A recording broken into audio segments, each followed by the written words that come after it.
салом дӯстони гиромӣ, албатта шобатон бахайр, чунки мо дар майдони ирсол як ҷойгир шудем ки инҷо дастаи мунтахиби тоҷикистон тамринҳои худро баргузор мекунад дар шаҳри давҳаи қатар ва имрӯз табъи футболбозон болидааст, табъи мураббӣ ҳам болидааст ва тавре мебинед футболбозони мо бо масъулияти баланд инҷо машқ мекунанд.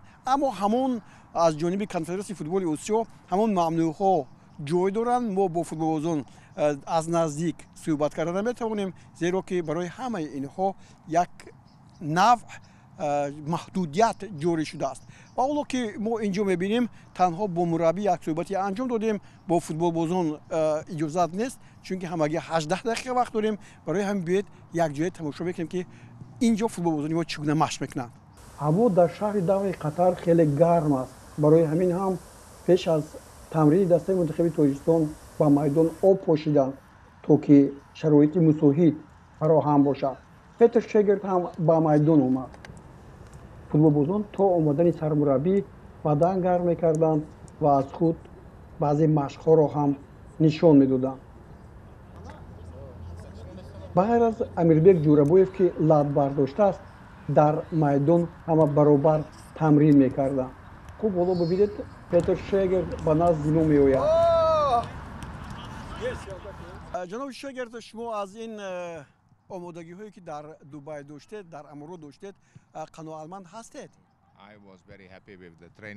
пеш аз ҳама мехоҳам саломи худро ба мардуми тоҷикистон расонам. дар вақти гузарондани омодагӣ ба мусобиқа баъзе аз муштиҳо ҷой доштанд. бозигарон лад бардоштанд ва ин нигоҳ накарда омодагии пухта дидаем.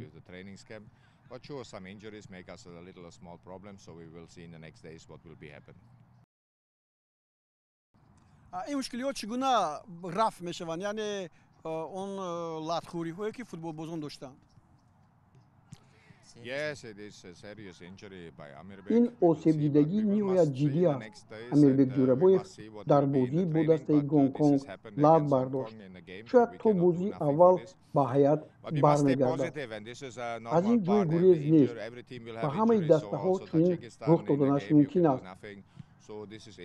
мо бо таваҷҷӯҳро ба пуррагӣ ба бозӣ бо Чин равон кардаем. шумо гуфтед ки Рустам Ятимов лад бардоштааст ва бозӣ карданаш алҳол мумкин набуд, чунки дар бозӣ бо Гонконг аллакай дигар Муҳриддин Ҳасанов дар дарвоза буд. ҳоло ҳолаш чутур аст? бале, яке аз қисматҳо ладбардоштани Рустам ҳам ҳаст. бо дастаи Чин фикр мекунам ки ҳатман ба бозӣ медарояд. мо Манучер Ҷалиловро аз даст додем ки ин боиси таассуф аст. Амирбек ҳам шояд дар вухӯрии аввал бозӣ накунад. тоҷикистонро шод мекунем. ба ин боварӣ доред? мо кӯшиш мекунем ки бо дастаҳои Қатар, Чин ва Лубнон бозии зебо нишон диҳем. мақсадамон хурсанд кардани мардуми Тоҷикистон мебошад.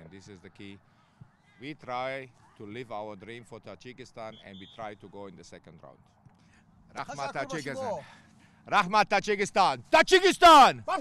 Tajikistan! Tajikistan!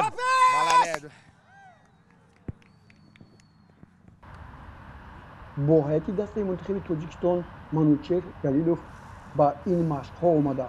ҳам дар Амурот буд ва ҳам омадани ӯ ба дили бозигарон як қуввати наве мебахшад. зеро Манучер Ҷалилов яке аз нишонзанҳои беҳтарини Тоҷикистон аст ва дар ҳақиқат набудани ӯ барои дастаи мо душвориро ҳам пеш оварданаш мумкин аст. аммо дар хати пеш будани Рустам Соиров ва Шаҳром Самиев боз ба дилҳо рӯшанӣ мебахшад.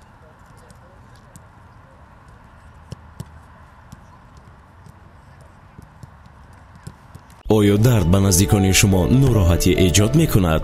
фавран ғамхори хеш малҳами Perdifen активро истифода баред. формулаи малҳами пуртаъсир зуд ба бофтаҳо ворид шуда дардро сабук месозад. азизони шумо бо ин малҳам дубора аз зиндагӣ лаззат мебаранд. ғамхори шумо ин малҳами Perdifen актив.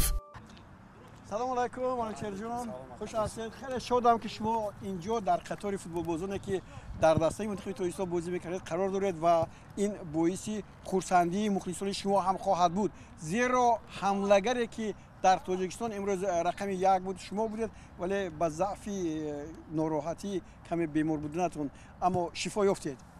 اولین همه کسا سلام علیکم.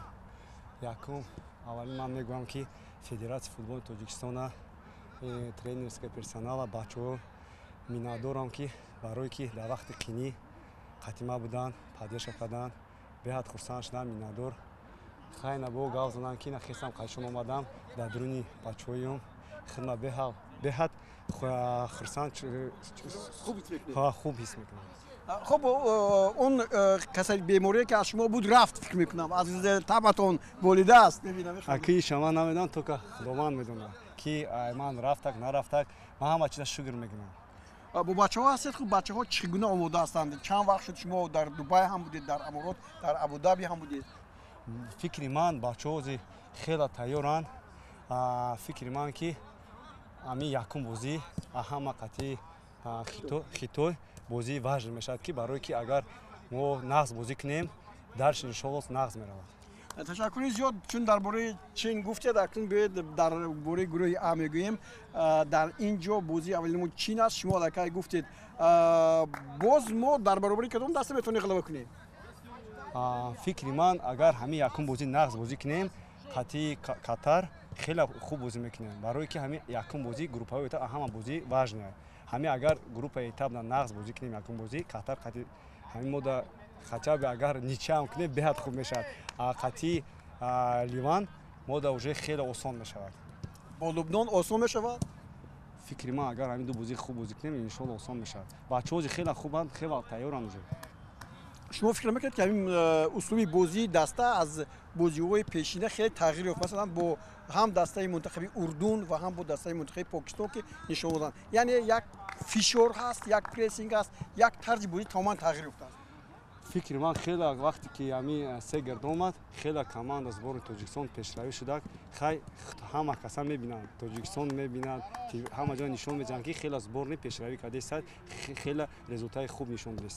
امروز مخلصان شما با دیدن این نوارهایی که شما در اینجا با من در قطر هستید و با دسته تاجیکستان هستید افتخار میکنن که شما باز آمدید و رنگ رویتون خوب است، به فوتبال برمیگردید. کی به فوتبال برگشتنی هستید؟ من شده نمیدونم که کی برمیگردم. ما که اولین میخوام که آنالیزم انشالله خوب روید. همین ماهای فوریه آستا سر کنم، قطعی استقلال جمع میشوند. همونجا تیاری در نشیم بازی سر کنیم. آینده هم فعال. بله ما انتظار هستیم، مخلصان انتظار هستند که منوچهر باز برگردد به هیئت دسته منتخب تاجیکستان به استقلال. تشکر برای آن که شما امروز خوب گفتید، اما با فکر شما چمپیون کی میشه در اینجا؟ ما یک تاجیکستان با پیش فقط تاجیکستان رو میکنیم. تاجیکستان یعنی چمپیون آسیا میشود. خدمت وطن ما باوری کامل فقط تاجیکستان دارم. ای گروپ اول میبرن ان شاء الله با فینال بازی میکنم. ما فقط باوری تاجیکستان دارم. من یکم کس باریش نمیکنم. ما با شما هم فکریم. زنده باشد تاجیکستان. خب با شما سلامتی بردمون باید که بله بگذار که سلامتی شما باز هم خوب شود و باز دسته منتخب تاجیکستان در جام جهان هم شروع کنه. سلام باشید.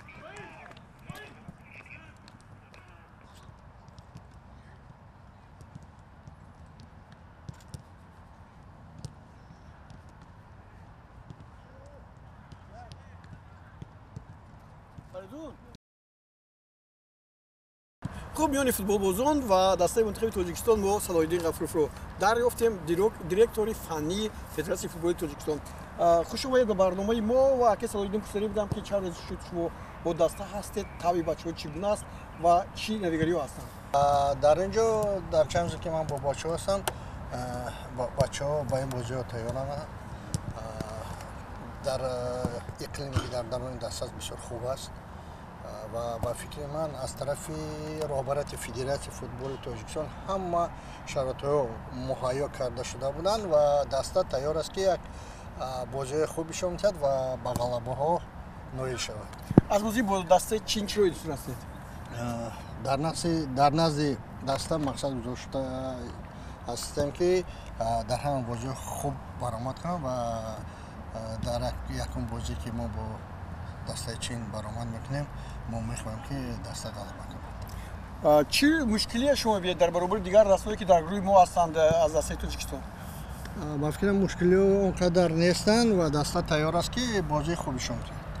аз гурӯҳи мо аз рӯи тахмини шумо чӣ гуна дастаҳо дар ҷойгиршавӣ дар гурӯҳи А ба бозиҳои минбаъда мераванд? акнун ин футбол аст. ман пеш аз гуфта наметавонам ки барои ки ҳар як даста ки дар гурӯҳи худ баромад мекунад аз ҷои ишғол кардаи онҳо баромади ояндаи онҳо дар инҷо дида мешавад. яъне шумо гуфтани нестед ки кадом дастаҳо аз гурӯҳ мебароянд? акнун мо мехоҳем ки дастаи мо барояд бо ҷои якум ва мо дар бозии оянда боз бозии хуб барои мухлисони футболи тоҷик нишон диҳем ва бо ба ғалабаҳои нав ба нав ноил шавем.